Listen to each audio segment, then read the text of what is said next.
When we think about our life, we usually think about it in the form of a story. First we were born, and then we did some things and made some memories, and now we're here, and we work at our job or whatever.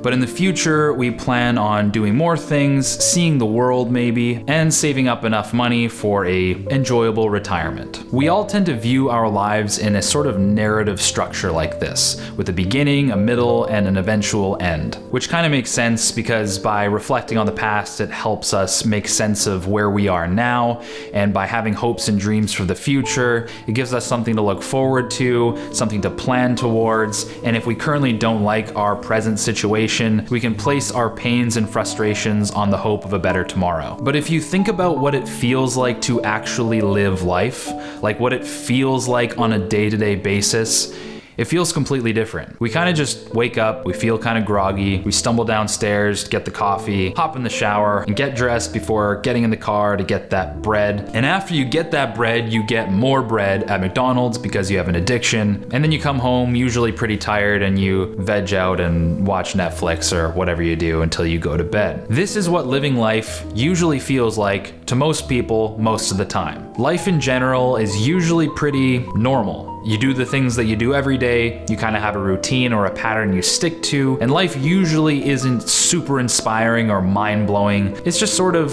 the day-to-day experience. But is there anything wrong with that? I mean, social media has us thinking that everyone's hanging out on yachts all the time, going on crazy adventures, trying out the 2,000 different bananas in Southeast Asia, and everyone's getting married to the person of their dreams, popping out the most beautiful babies. But that's not life. That's a highlight reel. And these highlights that we constantly absorb by the people we follow on Instagram or the movies we watch on Netflix, these highlights start to really influence the story we tell ourselves about our own lives. We start viewing our lives, at least our lives lived to its fullest potential, as a life with as many of these highlights in it as possible. So the days when these awesome, crazy things aren't happening, we view that as somehow suboptimal. Our amazing days become the expectation, and our normal days become boring, like we're wasting our potential, we're wasting our lives away. But this story we tell ourselves, this adventure life,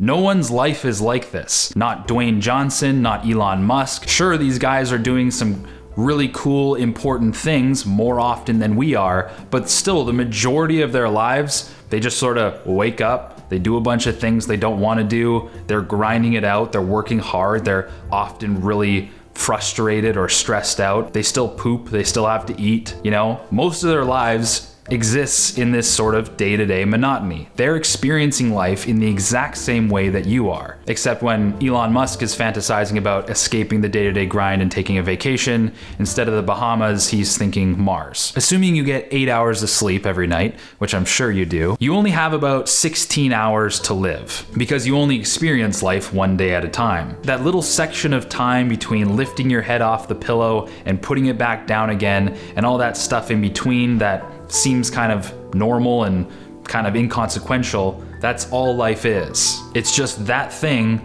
over and over and over again. And this can sound super depressing or super inspiring depending on how you look at it. It can be depressing, obviously, if you don't like those 16 hours, usually. A lot of us are slaves to our bad habits. We do things we don't want to do. We work jobs we don't really like. And we're put in certain financial or social situations that we really don't like being in. So every single day, day after day, is something we generally don't like doing, which is why we fantasize about the future so much. We're still waiting to live our real lives. And if this is all there is, then that's obviously super depressing. But there's a silver lining, because changing your entire life isn't as big of a feat as you might think it is. Since life is lived in these little 16-hour mini episodes, that's a very manageable amount of time to perfect. We can start to build habits that we actually enjoy doing and that are good for us, and we can train ourselves to make choices that are actually aligned with our values and will help us be the person we want to be every single day. Because a good life is just a series of good days.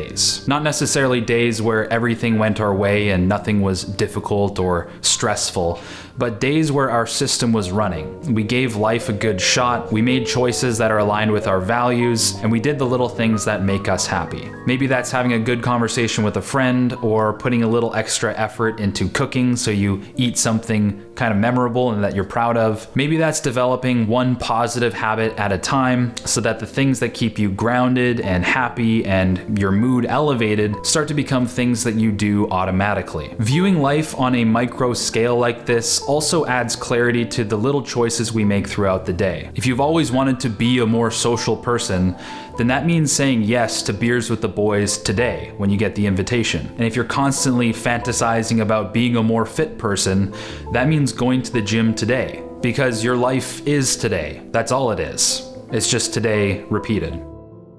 A big thank you to Skillshare for sponsoring this video. One problem you might encounter when trying to start a new habit is that when you try to go from something like watching YouTube videos obsessively every single day to trying to replace that habit with reading a book, you're going from something that's super stimulating to something that's a lot slower paced and harder to do. So the transition can be pretty jarring and you might quit right away, unfortunately. A great way to counteract this problem is to take smaller steps. So go from something super stimulating like watching videos to watching just better videos. A great example of this is to utilize today's video sponsor, Skillshare, which is an online learning platform with thousands of classes covering dozens of topics that'll help you learn real-world skills and just make you smarter in general. Simon Sinek even has a class on Skillshare where he teaches you about how to give better presentations, which is the class I'm currently diving into. Skillshare is offering Better Ideas viewers 2 months of Skillshare Premium absolutely free,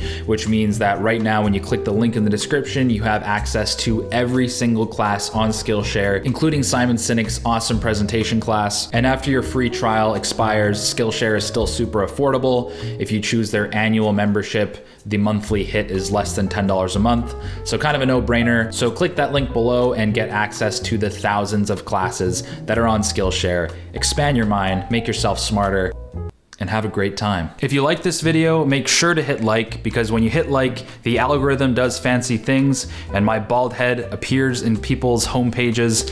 And if they're struggling through life or there's something they want to work on, sometimes my videos motivate them to make a positive change. So it's kind of a win-win for everybody. If you're lurking here and this is the millionth time you've seen my face or seen one of my videos, what are you doing? Just hit that subscribe button and hit the bell icon so that you don't miss future videos. You'll actually get notified and be part of the notification army. Also, I just relaunched my Instagram. The minute we hit 10,000 followers is the minute I give away a whole bunch of Kindles so that you guys have absolutely no excuse not to read the books I recommend. So hit the link in the description, follow me on Instagram. I know this is kind of ironic because I just said like, oh, we're influenced by Instagram and all these people on yachts and stuff. But I can assure you, I've never been on a yacht and I live a really normal life. So delete all those travel pages, unfollow them, follow me instead, because I'll probably make you feel really good about your life. Yeah, other than that, thank you for watching and we'll catch you in the next video.